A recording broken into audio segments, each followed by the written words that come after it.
Juliet sat on the floral couch in her parents' Charleston home, her camera bag resting at her feet, feeling a weight in her chest that she couldn't quite shake. She thought she was just stopping by for coffee, a small moment of warmth in a cold world. But then her mother, with hands neatly folded in her lap, delivered a blow that made her heart sink, saying almost casually, "You understand why you can't come, don't you? Vivian's wedding isn't about you. It's about her perfect day. And honestly, your presence would just make things harder." Juliet blinked, her mind racing, unsure she had heard correctly, as if the words were echoing in a vast emptiness. Harder how? She managed to ask, her voice trembling with confusion and pain. Her mother sighed, as though she were explaining to a child, and with each word it felt like her heart was being squeezed tighter. Vivian has invited 300 guests. Oh, the venue alone. It cost $75,000. Can you even imagine? And she'll be wearing a custom Vera Wang gown, like some kind of fairy tale. There will be photographers from bridal magazines capturing every moment. This isn't just a backyard gathering, Juliet. This is a grand statement. And then her mother continued, "And well, you never quite fit. You'd feel uncomfortable anyway. Just think about that. Imagine hearing those words from your own mother. Would you stay quiet, or would you muster the courage to speak up?" Juliet's hands trembled, but somehow her voice remained calm. "Does Vivian know you're telling me this?" Ah. Her mother's expression flickered, revealing a glimpse of uncertainty. "Oh, the weight of it all. We discussed it as a family," she said, her voice trembling with unspoken sorrow. "Your father agrees it's for the best." Honestly, Juliet, you should be relieved. $750,000 for a wedding? That kind of pressure isn't for you. Juliet stood slowly, lifting her worn camera bag, feeling the weight of it all pressing down on her. "I understand," she said softly, the words barely escaping her lips. Her mother smiled, a flicker of relief crossing her face. But it felt so hollow. "I knew you'd be sensible." Sensible. That was her word for obedient, for invisible. And in that moment, the walls seemed to close in, and the ache in her heart grew deeper, as if she was fading away. Juliet stepped out of that pristine colonial house, her boots tapping against the hardwood floor, and drove away. But oh, something inside her was shifting. It wasn't anger, not yet. It was clarity, a clear, sharp understanding of where she truly stood in this family. She pulled into a coffee shop parking lot, opened her banking app, and stared at the number. $4,300. Not much, really. But it was hers. Money she had earned through her own photography work. And then the idea came. Daring. Bold. Completely unlike the sensible Juliet her family expected. It felt like a flicker of hope in an otherwise dark and heavy world. If they didn't want her at Vivian's perfect wedding, then so be it. But the thought of spending that day cooped up in her apartment, mindlessly scrolling through photos of an event she was cruelly barred from, it's just too much to bear. She couldn't let that happen. She needed to create her own moment. Something. Anything. To fill the void. Juliet picked up the phone and called her best friend, Kara. They had met at a photography workshop years ago, and their bond had only grown stronger since. Kara was one of the few who truly understood the complicated web of Juliet's family life. It felt like a sliver of hope in her otherwise heavy heart. "They didn't invite you?" Kara's voice trembled, disbelief etched in every word. "To your own sister's wedding? Apparently, I'm a distraction from her perfect day," Juliet murmured, her voice barely above a whisper, each word heavy with hurt. That's unbelievable. What are you going to do? Juliet's heart ached as she hesitated, the weight of her thoughts pressing down on her. I'm thinking about Paris during her wedding weekend. Silence enveloped them, a thick fog of sorrow. Then Kara, in a moment of unexpected brightness, laughed. Yet it felt bittersweet. Tell me more. Juliet's voice quivered as she shared her dream. A bridal-style photo shoot at sunrise by the Eiffel Tower. A custom gown flowing like a whisper of hope amidst the shadows. Professional hair and makeup. A photographer named Isabelle, who specialized in exactly this kind of work. Kara didn't hesitate. I love this. And you're not doing it alone. I'm coming with you. For the next month, Juliet worked harder than ever, pouring her soul into every job. She took every photography job she could find. Corporate headshots, real estate listings, family portraits. She stayed up late editing, her eyes burning, her fingers cramped, feeling like each moment was dragging her deeper into exhaustion. Her savings grew slowly, but steadily, each dollar like a tiny glimmer of hope, bringing her closer to Paris. But the weight of it all felt so heavy, like a distant dream that was just out of reach. At night, doubts crept in like shadows, whispering their doubts. Was she being childish? Was this just an extravagant revenge? What if nobody cared about her photos? But then, like a distant echo, she remembered her mother's words, "You never quite fit." And with a heavy heart, she pushed forward. 2 weeks later, the official wedding invitation arrived in the mail, a stark reminder of her isolation. Every family member's name was listed except hers. The omission wasn't an oversight. It was deliberate. Clear. Juliet stared at the invitation, her vision blurring with unshed tears. Then, with trembling hands, she folded it neatly, slid it back into the envelope, and tucked it away in her drawer, like a painful memory she couldn't bear to confront, not as a keepsake, but as fuel. 3 weeks before the wedding, Juliet booked everything. Flights, hotel, the gown, the shoot. It was happening, but she didn't tell her family. They didn't ask. They probably assumed she'd spend the weekend quietly at home, invisible as always. But oh, Juliet was done being invisible. She walked out of her parents' house with her camera bag slung over her shoulder, those words still echoing in her mind, "You never quite fit." This time, it landed differently. It wasn't anger, it was clarity. A bittersweet clarity that cut through the shadows, leaving her feeling both liberated and lost. She wasn't invited to her sister's $750,000 wedding, and instead of fading away quietly, she stood on the edge of something monumental in Paris. Sometimes, life feels like it's shoving you out of the room, forcing you to carve out your own space in the world. Juliet, she didn't realize yet, but the decision she was teetering on would unravel everything. What would you have done in her shoes? Would you have stayed silent, letting the moment slip away? Or would you have dared to write your own story? Think about it, because in the next part, you'll witness how one courageous choice in Paris blossomed into something far more expansive than she could have ever dreamed. Juliet barely slept the night before her flight. In her small studio apartment, she lay awake, staring at the ceiling, her suitcase packed and waiting, just waiting by the door.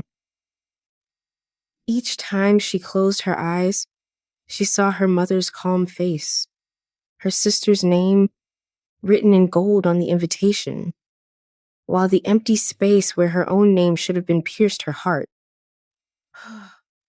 But alongside that sting of rejection, there was something new. Anticipation. At dawn, Kara arrived, dragging her suitcase, smiling like a partner in mischief.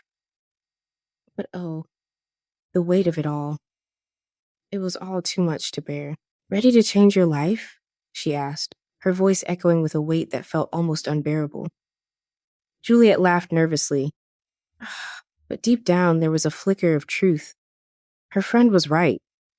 This wasn't just a trip. It was a declaration, a longing for something more. The flight to Paris stretched on, each minute dragging like an eternity, yet Juliet hardly noticed. She spent most of it gazing out the window, her heart heavy with dreams that felt just out of reach, imagining what it would feel like to stand before the Eiffel Tower in a gown that belonged to someone else's aspirations. She wasn't running away from her family anymore. No, she was running toward herself, but the path felt so clouded and uncertain. When they finally landed, Paris welcomed them with gray skies, a reflection of her own tumultuous emotions, and the smell of rain on cobblestones. A bittersweet reminder that beauty often coexists with sorrow. Their hotel was small, almost too small, yet it held a certain charm, nestled away on a quiet street, close enough to the tower, yet so far from joy. Juliet unpacked, each movement heavy with the weight of her dreams, hanging the ivory gown, a glimmer of hope in the dim light. It shimmered, a cruel reminder that tomorrow she would step into a version of herself that her family had never permitted her to embrace. That evening, Isabel, the photographer, welcomed them into her studio, a warmth that felt foreign yet comforting. She was confident, as if she could see through the layers of sadness that surrounded Juliet. "We'll begin at sunrise," she explained. But all Juliet could think was how the dawn felt so far away, like a distant promise that might never come. The light is soft, but it feels like it barely penetrates the gloom. The crowds are thin, just like the hope that clings to me in those hours. Paris, a city so vibrant, yet in this moment, it feels like it belongs to someone else entirely. Juliet nodded, her heart racing, but it wasn't excitement, it was fear. She had never been the center of attention before, and now it felt like a weight, a burden. The alarm rang at 3:30 a.m., shattering the stillness of the night, and the city remained asleep, oblivious to her turmoil. As she sat in front of the mirror, the stylist pinned delicate flowers into her hair, brushing soft color across her cheeks. But all Juliet could feel was the disconnection. By the time she slipped into the gown, she hardly recognized herself, and that thought pierced her heart deeper than any blade. Kara gasped, snapping photos, but her words fell like heavy stones. They drove through the quiet streets, but it felt like an echo of silence, a reminder of what was lost. And then the Eiffel Tower appeared, standing tall and glowing against the pale morning sky, like a beacon of hope that seemed so far away. The gardens lay nearly empty, the air cool and damp, wrapping around them like a shroud. Isabel lifted her camera, a fragile smile on her face. "Let's begin," she said, but even her words felt heavy. For the next 2 hours, Juliet moved through the gardens, the dress flowing around her like water, yet it felt like chains dragging her down. Isabel guided her gently, turn here, lift the veil, look toward the horizon, but every direction felt like a reminder of unfulfilled dreams. Kara adjusted the train, her soft laughter barely breaking through the weight of the moment, especially when the wind caught it just right. And then something shifted. Juliet tried to forget about her family, about the wedding so far away, but it was hard. She wrestled with feelings of not belonging, of being a forgotten daughter, a mere distraction. Yet in that fleeting moment, she felt a flicker of herself, strong, radiant, unafraid. It was a bittersweet realization, like finding light in a shadowed world. When Isabel finally lowered her camera, the sun bore down, and Juliet's feet ached. but she felt a strange sense of relief. She had created something beautiful, something that felt like it was hers alone, even if it was just for a moment. Back at the hotel, she hung the gown carefully, but as she collapsed onto the bed, exhaustion washed over her. It was a mixture of fatigue and exhilaration, a fleeting joy amidst the heaviness of it all. Kara turned to her with a grin, but the weight of that moment felt almost unbearable. Juliet, you just rewrote your story. Juliet smiled, her eyes heavy with sleep, yet it felt like a flicker of hope in a sea of despair. For the first time in years, she believed it, but that belief was so fragile, like a delicate glass about to shatter. She had no idea how those photos would change her life, how they would thrust her into the harsh light of scrutiny. Within days, strangers around the world would be talking about her, and the thought was overwhelming. All she knew was that she had taken back something her family had stolen long ago, her right to be seen. It was a small victory in a world that often felt so dark. And that was only the beginning. But the beginning felt so daunting, like standing at the edge of a cliff, unsure of what lay ahead. The morning after the Paris photo shoot, Juliet woke up to soft sunlight spilling across the hotel curtains, yet there was this weight in her chest. She felt tired from hours of posing, but her heart felt lighter than it had in years, almost like a bittersweet reminder of what it meant to feel free. She had done it, yes. She had created something beautiful, something that belonged only to her. But could it last? Later, Isabel invited her and Kara to the studio to review the photos, and as Julia sat there, nervous energy coursing through her, the first image appeared on the large screen.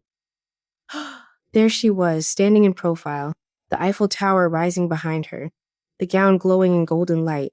But inside, she was still searching for solace amidst the beauty. It felt like a fleeting moment, a glimpse of joy wrapped in a veil of uncertainty. She looked calm, confident, radiant, in a way she had never seen herself before. Kara leaned forward, whispering, "Juliet, you look like you were born for this." But then, image after image appeared, each one a reminder of what could be, yet felt so far away. Some were dramatic, with Juliet silhouetted against the breaking dawn, a fleeting moment of hope. Others were soft and romantic, the veil drifting in the breeze, like dreams slipping through her fingers.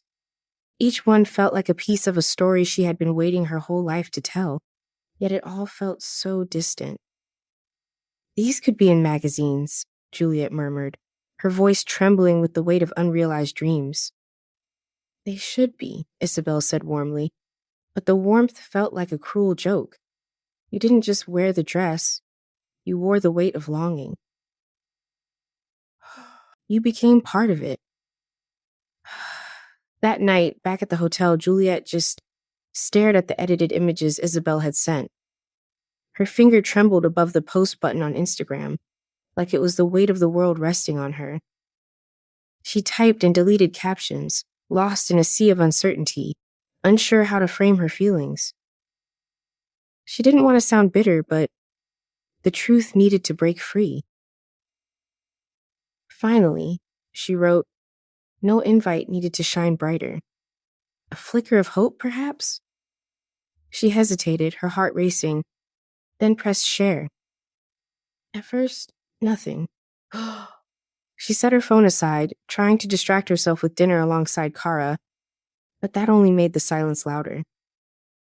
When they returned to the hotel 2 hours later, her notifications were exploding, like a rush of emotions she had been holding back. Thousands of likes, hundreds of comments, strangers calling her a vision, asking about the dress, tagging Bridal magazines.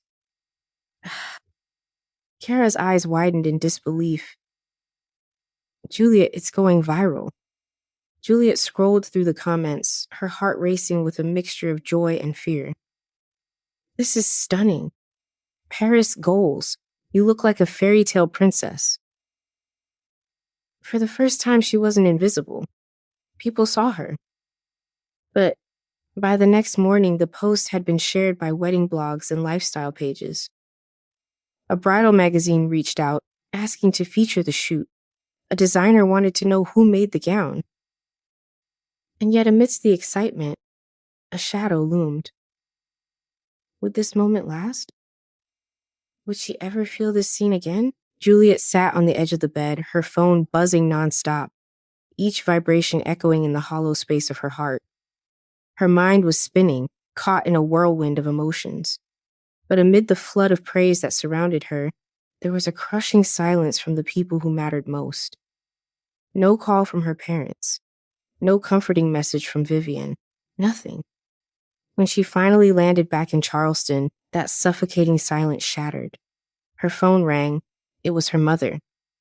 For a moment, Juliet almost ignored it, but the gnawing curiosity pulled her in. "What were you thinking?" her mother snapped, the moment Juliet answered, her voice sharp and cutting. "That photo is everywhere. Do you know how inappropriate it was?"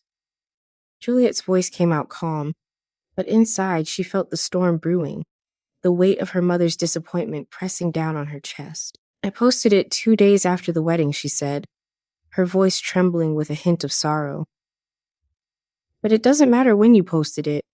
People keep sending it to Vivian, asking why you weren't at the wedding. You've completely overshadowed her special day." Juliet felt a deep ache inside her. Her special day that I wasn't invited to? I went to Paris. I took photos I'm proud of. How is that about Vivian? The coldness in her mother's voice pierced through her heart.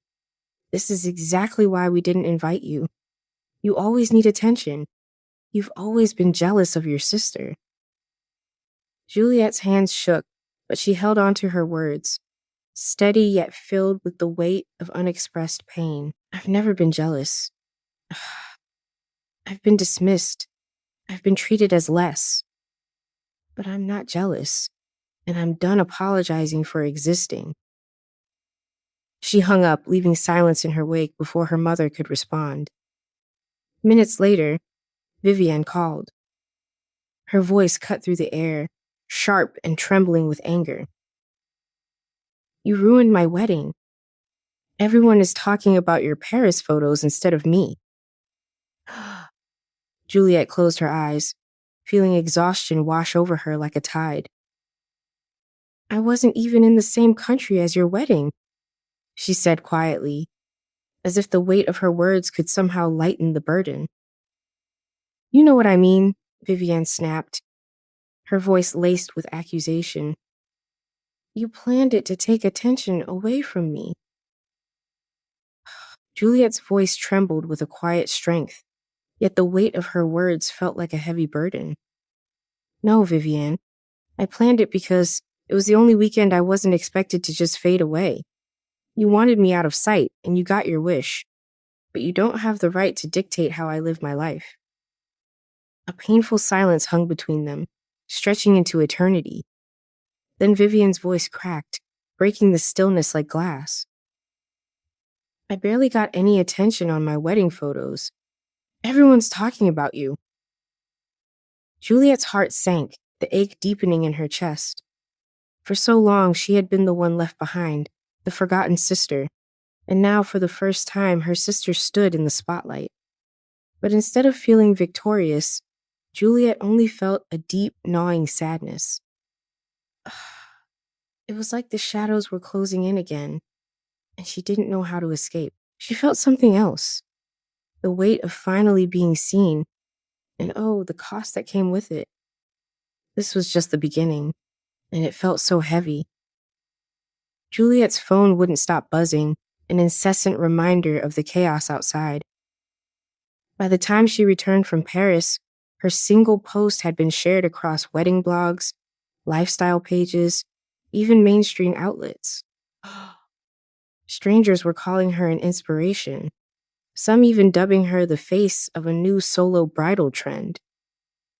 But, oh, inside her parents' house, the mood was anything but joyful. It was like a shadow loomed over everything. suffocating the joy she was supposed to feel. Her mother's voice on the phone was like a dagger, sharp and cutting, while her sister's words cut even deeper.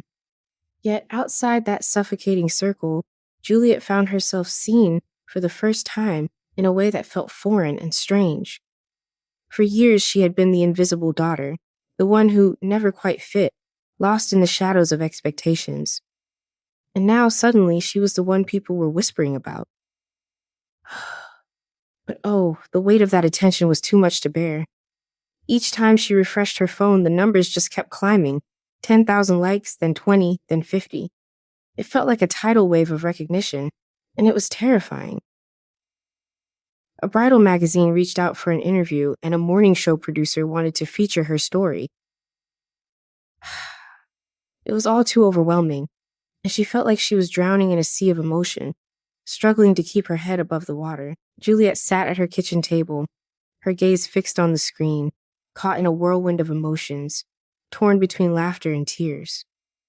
Kara leaned closer, her grin brightening the space. "This is it, Jul. You've tapped into something monumental, something that transcends you. People feel this. They've been overlooked, dismissed, excluded, and now they see you, standing tall in Paris, shining like a beacon. That's why it's spreading." Juliet nodded, but an unbearable weight settled in her chest. Then why does it still hurt so much that my own family hasn't said a single kind word? The ache within her seemed to echo through the silence, a reminder of the love she longed for, yet felt so distant. Kara's smile softened, but oh, how it felt like a bittersweet moment. "Because you wanted their love, not strangers' applause. But maybe this is the proof you don't need their permission anymore," she said, her voice tinged with longing. The next week, Juliet reluctantly agreed to a small interview with a local paper, as if it were a weight she had to carry. She kept her words simple, almost like a whisper. "I didn't go to Paris to hurt anyone. I went because I wanted to create something beautiful for myself. Sometimes when you're excluded, you have to write your own story." The article spread quickly, like whispers in the night. Readers praised her honesty, but their words felt like salt in an open wound. Some even shared their own stories of being left out of family milestones, adding to the heaviness that settled in the air. It's a reminder of the isolation that clings to the heart, isn't it? Juliet read the comments late into the night,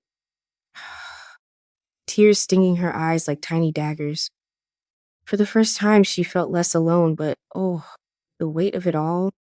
But the Carter family wasn't finished. Vivian's husband, Gregory, cruelly posted a thin jab on social media about people who can't stand not being the center of attention. And Margaret, her mother, gave another interview, painting Juliet as confused and misguided. It's like every word was a betrayal, a stab in the dark. Juliet's phone buzzed again this time, a message from her father. "Coffee tomorrow? Just us." She hesitated, a lump in her throat, then reluctantly agreed. The next morning, they sat across from each other in a quiet cafe, the silence heavy and suffocating, like a cloud of despair hanging between them. Her father, he looked so much older than she remembered, his hands trembling ever so slightly as he stirred his coffee. The weight of the moment pressing down on them both. "Juliet," he began, his voice trembling, I don't agree with how your mother handled things, but you have to understand Vivian's wedding was complicated. There was so much pressure, so many expectations. We thought keeping you away would make things easier." Juliet felt her throat tighten, the ache inside her growing. "Easier for who? For you? For her? Because it wasn't easier for me," she said, her voice breaking with the raw emotion. He sighed, his eyes downcast, filled with regret. "You're right. We failed you. I can't change that. But I want you to know, I am proud of what you did in Paris." The words hung in the air, heavy with unspoken sorrow. "You looked happy." For a fleeting moment, Juliet found herself lost for words. She had spent her entire life yearning to hear those simple yet profound words. They didn't erase the scars of neglect that lingered in her heart, but they held weight. As she stepped out of the cafe, there was a lightness in her step. Not because everything was suddenly right, oh no, it was far from that, but because, for the first time, she grasped a painful truth. Her worth had never hinged on their approval. Weeks later, driven by the haunting echoes of the messages she'd received, Juliet took a brave step. She launched a small project, a flicker of hope amidst the shadows, offering solo celebration photo sessions for women yearning to honor milestones on their own terms, graduations, birthdays, even the painful end of marriages. It's a bittersweet triumph, isn't it? The demand, it took her by surprise, like a cold wave crashing over her. Women from every corner of the country reached out, yearning to experience what Julia had felt in Paris, to be seen, to feel radiant, to know they were enough. Juliet, she poured every ounce of herself into this work, desperately trying to find meaning. She rented a small studio, collaborating with designers, weaving a portfolio that wasn't just about skill, but about her story, her pain. Each client, they left with more than just photos. They left with a piece of proof that they truly mattered. But late at night, when the world was quiet, Juliet would open her desk drawer, and sometimes she would find the wedding invitation with her name missing, or the Paris photo that had gone viral, haunting her with what could have been. It was a bittersweet reminder of everything she longed for, and the weight of it all felt unbearable. She didn't keep them as trophies. No, she kept them as reminders. Reminders that being excluded had given her the chance to step into her own light. Reminders that sometimes the greatest gift is being forced to stop waiting for permission. Juliet had been uninvited from her sister's lavish wedding, a staggering $750,000 affair. But in the shadows of Paris, she found something far more valuable: herself. It's bittersweet, isn't it? To lose so much, yet discover the strength within.